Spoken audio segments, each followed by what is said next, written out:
Right ఇక డీటెయిల్స్లోకి వెళ్తే దేశ రాజధానిలో వాయు నాణ్యత మరీ ఘోరంగా దిగజారిపోయింది. చాలా ప్రాంతాల్లో ఎయిర్ క్వాలిటీ ఇండెక్స్ 400 కంటే ఎక్కువగా నమోదైంది. దీంతో ఎయిర్ ఎమర్జెన్సీని విధిస్తూ రెడ్ జోన్లోకి ప్రవేశించనున్నట్లు ప్రభుత్వం అధికారికంగా ప్రకటించారు. ఢిల్లీలోని 38 మానిటరింగ్ స్టేషన్లలో ఇవాళ కాలుష్య నమోదును పర్యవేక్షించారు. ఇందులో వాజీపూర్ వద్ద AQI 420ని తాకింది. అలాగే బురారీలో 418, వివేక్ విహార్లో 411, అలీపూర్లో 404, ఐటీలో వద్ద 402 AIQని చేరుకుంది.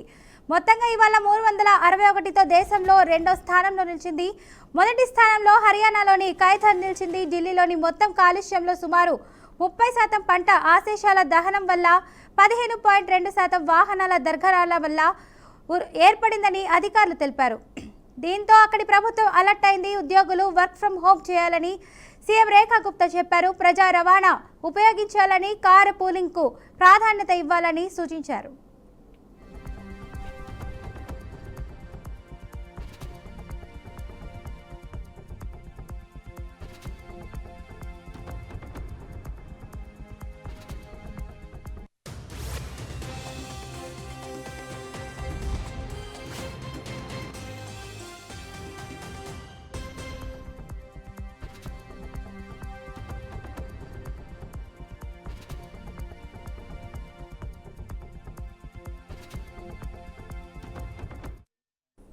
దేశ రాజధానిలో వాయు నాణ్యత మరీ ఘోరంగా దిగజారిపోయింది. చాలా ప్రాంతాల్లో ఎయిర్ క్వాలిటీ ఇండెక్స్ 400 కంటే ఎక్కువగా నమోదైంది. దీంతో ఎయిర్ ఎమర్జెన్సీని విధిస్తూ రెడ్ జోన్లోకి ప్రవేశించనున్నట్లు ప్రభుత్వం అధికారికంగా ప్రకటించారు. ఢిల్లీలోని 38 మానిటరింగ్ స్టేషన్లలో ఇవాళ కాలుష్య నమోదును పర్యవేక్షించారు. ఇందులో వాజీర్పూర్ వద్ద AQI 420ని తాకింది. అలాగే బురారీలో 418, వివేక్ విహార్లో 411, అలీపూర్లో 404, ఐటీఓ వద్ద 402 AIQని చేరుకుంది. మొత్తంగా ఇవాళ 361తో దేశంలో రెండో స్థానంలో నిలిచింది.